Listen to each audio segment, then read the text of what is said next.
Hello students. Bank bank हमारे life का एक बहुत बड़ा इंपॉर्टेंट पार्ट बन गया। न केवल बड़े बड़े मेट्रोपॉलिटन सिटीज के अंदर, इवन आपको गांव के अंदर, एक छोटे से गांव के अंदर भी आपको 2 से 3 ब्रांचेस देखने को मिलेगी बच्चों। क्योंकि बच्चों जब 1991 एलपीजी पॉलिसी लेकर आए ना, तो गवर्नमेंट ने वो सारे इंडस्ट्रीज, वो सारे गवर्नमेंट इंस्टीट्यूशंस को प्राइवेटाइज किया जहां पर गवर्नमेंट को बहुत बड़ा लॉस था बच्चों। केवल बैंकिंग सेक्टर्स को गवर्नमेंट प्राइवेटाइज नहीं कर पाए, क्योंकि बैंक्स का बहुत बड़ा जो है ना, आज भी बैंक बहुत बड़े प्रॉफिटेबल ऑर्गेनाइजेशन है गवर्नमेंट्स के लिए। तो बच्चों, इतने बड़े ऑर्गेनाइजेशंस को रन करने के लिए बच्चों मिलियंस ऑफ एम्प्लॉइज को रिक्रूट करना होता है। और आज भी बच्चों हजारों के अंदर आज भी बैंक वैकेंसीज ओपन है बच्चों। तो बच्चों, बैंक्स में बहुत बड़ी बड़ी जो ऑर्गेनाइजेशन है, इंस्टीट्यूशन है, जैसे आपका आईबीपीएस हो गया, आपका एसबीआई हो गया, आपका रीजनल रूरल बैंक हो गया, आपका आरबीआई हो गया। तो ये बड़े लेवल पे, मास लेवल पे एम्प्लॉइज को जो है अपॉइंट करते हैं, और इनकी जो वैकेंसी है हर ईयर्स जो है वो ऑनलाइन होती है। तो आज हम जो है इस पूरी इस पोर्शंस में आज हम बैंक्स की ही बात करने वाले हैं, क्योंकि बैंक जॉब्स क्यों करना चाहिए बच्चों।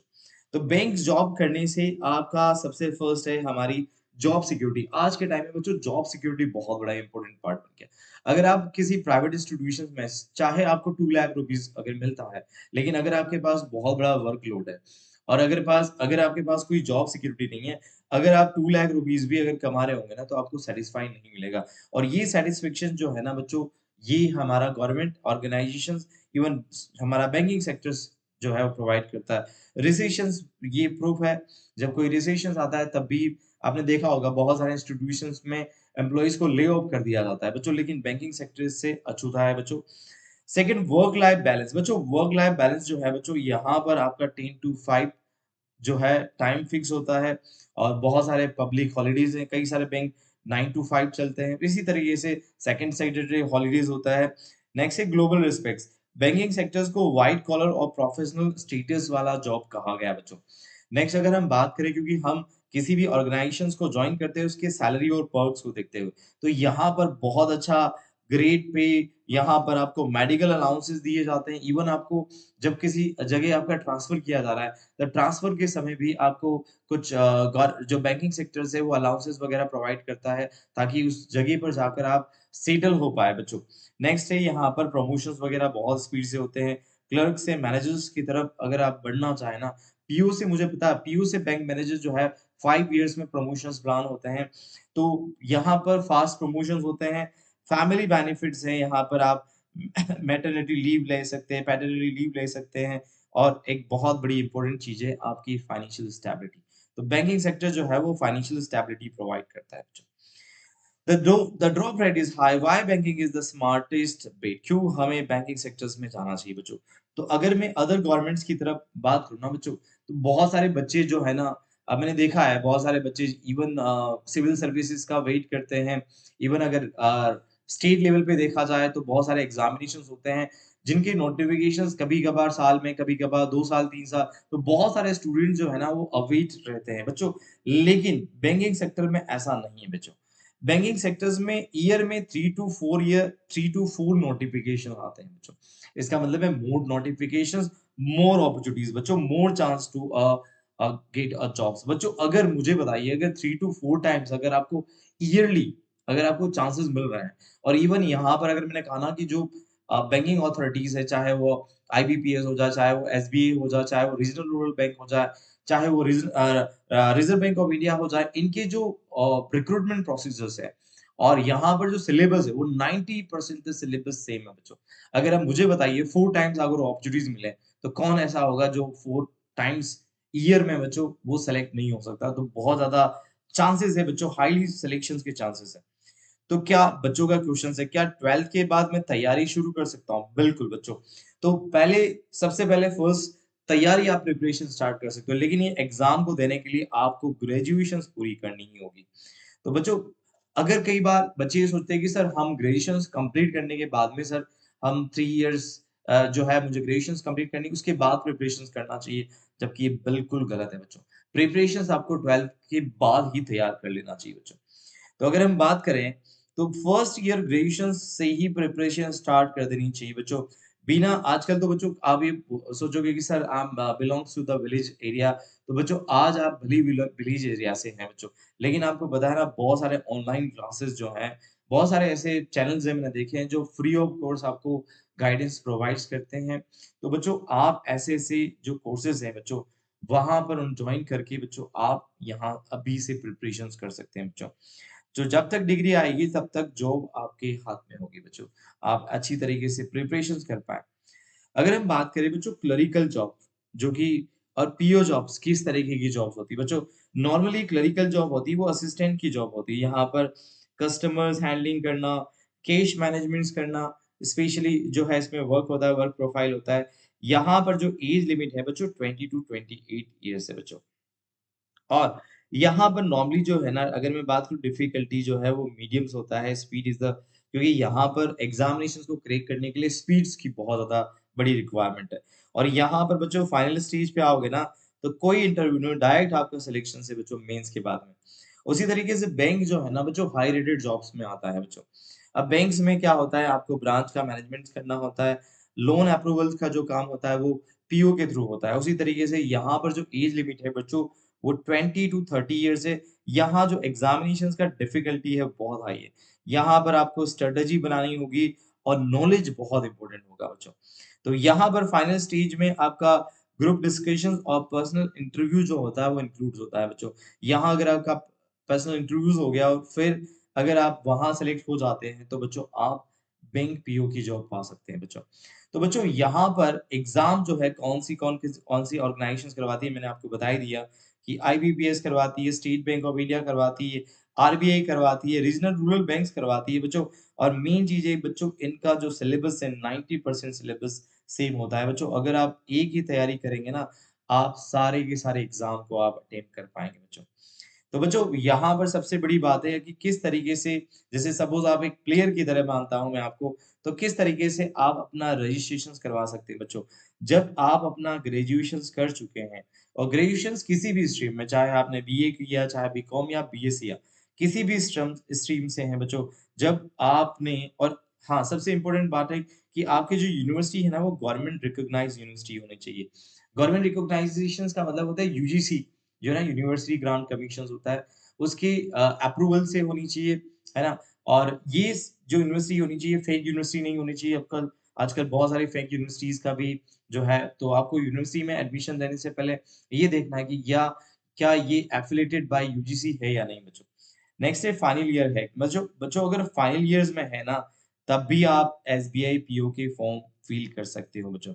जब आपका इंटरव्यू होगा ना, उस टाइम पर आपको क्या करना होगा, फाइनल ईयर्स की आपको आपको जो मार्कशीट्स है वो आपको प्रोवाइड करनी होगी और यहाँ पर कंप्यूटर स्किल्स भी माँगते हैं बच्चों। तो यहाँ पर बेसिक कंप्यूटर नॉलेज रिक्वायर्ड है बच्चों। अगर आपके स्कूल में आईटी सब्जेक्ट्स रहा है ना या अगर आईटी सब्जेक्ट्स रहा है तो दैट्स इट। अगर राजस्थान से है तो एक कोर्स चलाती है गवर्नमेंट आरएससीआईटी। अलग-अलग गवर्नमेंट से यूपी की गवर्नमेंट्स अलग एग्ज़ाम करवाती है एमपी के। तो ऐसा अगर स्टेट लेवल का कोई ऐसा डिप्लोमा या ऐसा है तो ये कोर्स अगर आप क्योंकि पीओ में क्या होता है कि आपका कंप्यूटर स्किल्स होता है वो इम्पोर्टेंट होता है बच्चों। नेक्स्ट अगर मैं बात करूँ एज रिलैक्सेशंस की बात करें, तो जनरल कैटेगरीज़ जो हैं, अगर आप मैंने बता दिया था कि 28 जो है वो नॉर्मली जो है वो बैंक क्लर्क के लिए होती है और हाईएस्ट एज क्लर्क में सॉरी पीओ के लिए 30 इयर्स का रहता है, 18 टू 28 फॉर क्लर्क और 30 आपका पीओ के लिए। यहाँ पर अगर आप ओबीसी नॉन क्रीमिलियर है तो आपको 3 इयर्स का रिलैक्सेशन दिया जाएगा। एससी-एसटी है तो 5 इयर्स का रिलैक्सेशन होगा और अगर आप फिजिकल विद डिसेबिलिटीज़ हैं 10 टू 15 इयर्स का आपको यहाँ पर रिलैक्सेशन दिया जाएगा। तो अगर मैं बात करूँ नंबर ऑफ अटेम्प्ट्स कितने दे सकते हैं बच्चों, जनरल कैटेगरीज़ हैं तो बच्चों आप पीओ में 4 अटेम्प्ट दे पाएँगे। अगर आप ओबीसी कैटेगरी से हैं तो आप 7 अटेम्प्ट दे पाएँगे।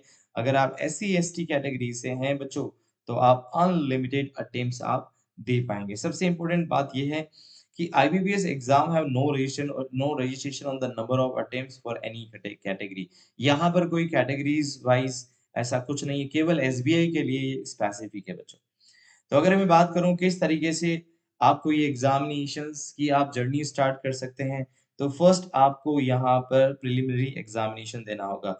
ये क्या होता है बच्चों, एक क्वालिफाइंग नेचर्स का जो है पेपर बनाते हैं और यहाँ पर सबसे इम्पोर्टेंट होता है, ये एग्जाम होता है कंप्यूटर बेस्ड टेस्ट होता है, सीबीडी जैसा होता है और यहाँ पर सिंपल फर्स्ट अगर मैं बात करूँ प्रीलिम्स में आपकी स्पीड्स बहुत मायने रखती है बच्चों। अगर आपकी स्पीड अच्छी है, चाहे रीजनिंग हो, मैथ्स हो जाए, इंग्लिश हो जाए, तब आप एग्जाम को बहुत अच्छी तरीके से क्लियर कर पाएँगे बच्चों।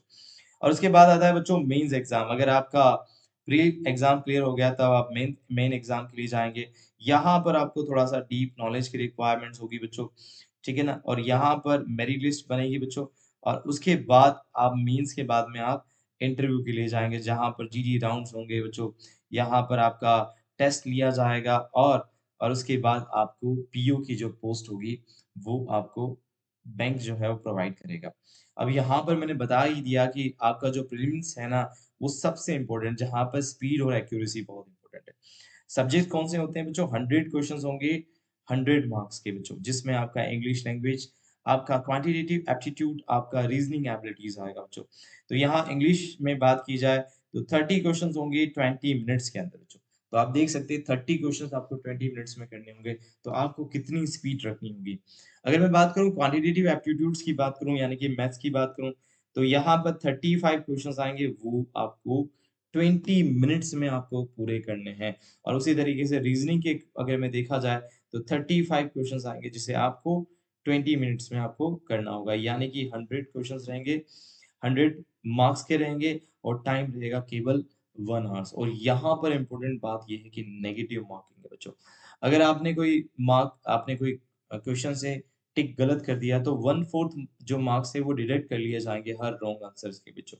तो यहाँ पर तुक्का नहीं चलेगा बच्चों। यहाँ पर अगर आपको नहीं आ रहा है समझ में, तो आप उसे लीव कर दीजिए, अदरवाइज़ आपको पेनलाइज़ किया जाएगा बच्चों। बात आते हैं मेंस एग्ज़ाम की, क्योंकि यहीं से आपकी फाइनल मेरिट लिस्ट जो होगी वो प्रिपेयर होगी बच्चों। तो अगर मैं कहूँ मेन एग्ज़ाम की बात करें, तो सबसे पहले आपको यहाँ पर रीज़निंग और कंप्यूटर एप्टीट्यूड्स जो है, इस पे थोड़ा-सा फ़ोकस करना होगा क्योंकि इसका जो वेटेज है वो काफ़ी हाई वेटेज है बच्चों।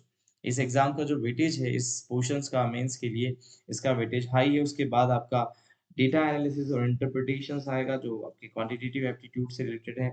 फिर आएगा आपका जनरल इकोनॉमी और बैंकिंग अवेयरनेस से रिलेटेड क्वेश्चंस होगा जो मोस्टली करंट अफेयर्स के ऊपर बेस्ड है बच्चों। इसके लिए आपको न्यूज़पेपर पे फोकस करना होगा और नेक्स्ट है आपकी इंग्लिश।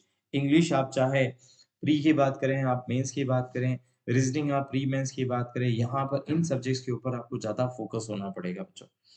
और उसके बाद में अगर बात करें पीयू ओनली में, ये जो इंग्लिश का जो पेपर होगा बच्चों, डिस्क्रिप्टिव पेपर्स होगा, जिसमें 30 minutes of English typing on a PC, जिसमें आपको ऐसे लेटर्स राइटिंग आपको करना पड़ेगा बच्चों। चेक किया जाएगा जब आप दूसरे ऑब्जेक्टिव्स अगर आप एग्जाम है वो क्लियर हो जाते हैं बच्चों। पीओ में ही केवल डिस्क्रिप्टिव का जो है वो रहेगा बच्चों और यहाँ पर 160 मिनट्स जो रहेंगे वो एक्स अप्रोक्स रहेंगे बच्चों। तो ये 4 पिलर्स हैं, जहाँ पर आपको उसके बाद जब आप सेलेक्ट हो जाएँगे आगे के लिए, तब आपका इंटरव्यू और ग्रुप डिस्कशंस होगा, केवल पीओ के लिए। अदरवाइज़ क्लरिकल एग्ज़ाम के लिए कोई इंटरव्यू मैंडेटरी नहीं है, लेकिन आपके पीओ के एग्ज़ाम में आपका इंटरव्यू बहुत इम्पोर्टेंट है, जहाँ पर एक कमिटी होगी बच्चों, जो आपका इंटरव्यू लेगी, जिसमें आपकी आइडिया, आपके कॉन्फिडेंस, आपके मोस्टली आपके कम्युनिकेशंस को चेक किया जाएगा बच्चों।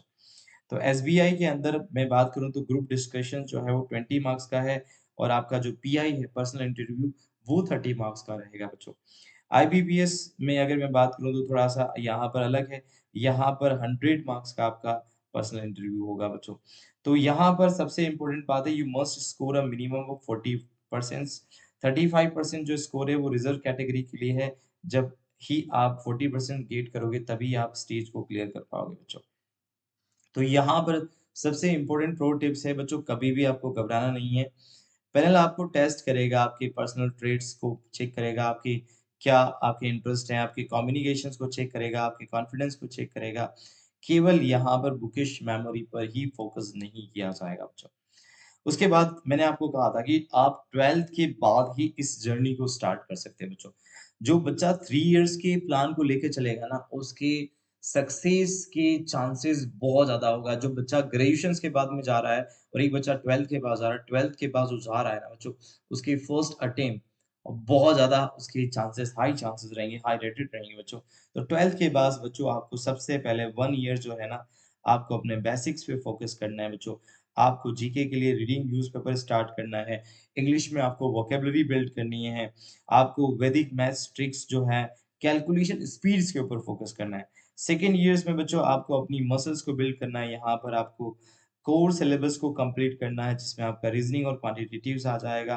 फिर आपको मॉक टेस्ट देने हैं, वीकली मॉक टेस्ट होते हैं बच्चों और यहाँ पर जो जो टेस्ट देंगे उससे आप आइडेंटिफ़ाई कर पाएँगे कि कौन-सा ऐसा पोर्शन्स है जो सबसे ज़्यादा वीक है और जिस पे अगर आप काम करेंगे तो आपकी सक्सेस होने के चांसेस बढ़ जाएँगे।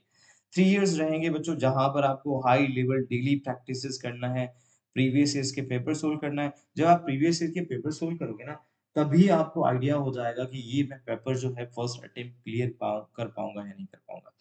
तो बच्चों कॉलेज खत्म होते हुए बच्चे दूसरे बच्चे जो इंटरव्यू के लिए जहाँ पर अप्लाई कर रहे होंगे, वो आपका टाइम जो होगा फाइनली आप जब कॉलेज खत्म होंगे, आपके पास सरकारी गवर्नमेंट जॉब होगी। यहाँ पर एक बहुत इम्पोर्टेंट बात ये है कि जब आप एग्ज़ाम की तैयारी करेंगे ना, आईबीपीएस हो चाहे एसबीआई हो, तो इसके साथ ये जो कोर्स है ना बहुत सारे ऐसे एग्ज़ामिनेशन से उसके कोर्स जो है वो बहुत सिमिलर है। आप इस एग्ज़ामिनेशंस की तैयारी करते हुए आप कोऑपरेटिव बैंक्स हो गया, हमारे यहाँ एसएससी जो है ना शायद अगर आप पीओ की तैयारी कर रहे हैं तो सीजीएल और आप देख सकते हैं मोर देन 60% जो सिलेबस है वो कॉमन है बच्चों। तो ऐसा नहीं है कि अगर आपका बैंक में नहीं होता है, तो आप एसएससी, सीजीएल्स जो है, वो भी आपके लिए वेटिंग रहेगा। तो इसमें बहुत ज़्यादा कोर्स जो है, वो कवर होता है बच्चों। तो यहाँ पर आपका टाइम और मनी दोनों ही सेव होता है। चाहे आप कोई भी चाहे ऑफ़लाइन हो जाए, चाहे ऑनलाइन कोचिंग भी अगर जॉइन करेंगे ना, तो वहाँ पर आपको बेनिफिट रहेगा। फिर अगर हम बात करें फ्लेक्सिबिलिटीज़ की, तो ये जो कोर्सेज़ है बच्चों ऑनलाइन प्लस ऑफ़लाइन दोनों ही अवेलेबल है बच्चों। देखिए बच्चों ऑफ़लाइन कोर्सेज़ को मैं इसलिए बेटर मानता हूँ क्योंकि जहाँ पर आप जाओगे ना वहाँ पर एक एनवायरनमेंट देखने को मिलेगा, कि इस तरीके से सपोज़ वहाँ पर कोई बेंचेस वगैरह चल रहे हैं और जब टीचर्स जो है जब कन्वर्सेशंस कर रहे हैं या जब इंटरैक्शंस कर रहे हैं, तो बहुत सारे बच्चों के वो सारे आंसर्स आ रहे होंगे। तब आप उनको देखकर सोचोगे कि इनकी जो प्रिपरेशंस है, ये बहुत ज़्यादा जो है अच्छी है, तो आप उनसे क्वेश्चन्स करोगे कि आप किस तरीके से तैयारी कर रहे हैं, कौन-कौन सी बुक्स हमें पढ़नी चाहिए, उससे एक बहुत बड़ा एडवांटेज मिलता है। बाकी आजकल ऑनलाइन जो है प्लेटफ़ॉर्म जो है वो बहुत फ़ुलन चल रहे हैं। तो यहाँ पर आप अपने शहर्स को छोड़े बिना आप प्रीमियम कोचिंग आप अपने घर बैठे पा सकते हैं बच्चों। साथ-साथ में यहाँ पर आपकी कंटीन्यूअस टेस्टिंग रहेगी जिसमें आपका डेली और वीकली टेस्ट सीरीज़ रहेगा, जहाँ पर आप अपने आप को चेक कर पाएँगे कि जहाँ कि सपोज़ अगर प्रीवियस ईयर का क्वेश्चन पेपर आप देखते हो और अगर वो पेपर आप सोल्व करते हो, तो आप ये अपने आप को आइडेंटिफ़ाई कर पाओगे कि हम किस लेवल पे हैं। अगर सपोज़ हमें ये एग्ज़ाम क्लियर करना है, तो पिछले साल की जो मेरिट जो बनी थी, वो कितनी मेरिट है और हमारी तैयारी कितनी पीछे है। तो आप ये टेस्ट सीरीज़ जो है ना, मॉक सीरीज़ होता है, बहुत इम्पोर्टेंट होता है। और दूसरी बात है जब ऑनलाइन तैयारी करते हैं ना, तो आप यहाँ पर बहुत सारे ऐसे प्लेटफ़ॉर्म अवेलेबल है। यहाँ पर बहुत सारे कम्युनिटी सपोर्ट है, बच्चों इन कोर्सेज़ के एंड्स में आप चाहें तो अपनी प्रॉब्लम को सोल्व आउट कर सकते हैं। तो मैं अगर इस कोर्स को फाइनली ब्रीफ करना चाहूँ, तो सबसे पहले आपको अपना टारगेट लॉक करना है कि या तो मुझे बैंक पीओ या क्लर्क में जाना है, जहाँ पर मैंने बता दिया है स्टेबल है जॉब, रिस्पेक्टेड है और हाई पेइंग जॉब्स में आती। एलिजिबिलिटी मैंने बता ही दी कि ग्रेजुएशंस होना चाहिए किसी भी स्ट्रीम से और आपको अपनी प्रिपरेशंस 12th के जस्ट क्लियर होने के बाद जब आप फर्स्ट ईयर में आएँगे, तब आपको प्रिपरेशन स्टार्ट करनी है। सिलेबस को मैंने आपको बता ही दिया कि क्वांटिटेटिव एप्टीट्यूड्स, रीज़निंग हो गया, इंग्लिश हो गया, जनरल अवेयरनेस हो गया, इसके ऊपर आपको ज़्यादा फोकस करना है। और सबसे बड़ा विनिंग स्ट्रैटेजी यहाँ पर ये है कि यहाँ पर आपको कंटिन्यूटी रखनी है। आपको ऑनलाइन मॉक टेस्ट जो है ना, जिससे आपका 100 परसेंट जो सिलेक्शंस हैं वो पॉसिबल्स होगा। यहाँ पर ये आप फाइंड आउट कर पाएँगे कि आप और जो बेस्ट प्रिपरेशंस है उसमें कितना डिफरेंशिएशंस है बच्चों। तो स्टूडेंट्स आई होप आपको ये वीडियो बहुत पसंद आया होगा। तो अगर आपको अच्छा लगता है तो प्लीज़ आप इस वीडियो को लाइक, शेयर और सब्सक्राइब करें और अपने फ्रेंड्स के साथ ज़रूर इसको जो है वो शेयर करें ताकि उनको भी ये जो है इन्फॉर्मेटिव जानकारी उनको मिल पाए। Thank you students so much.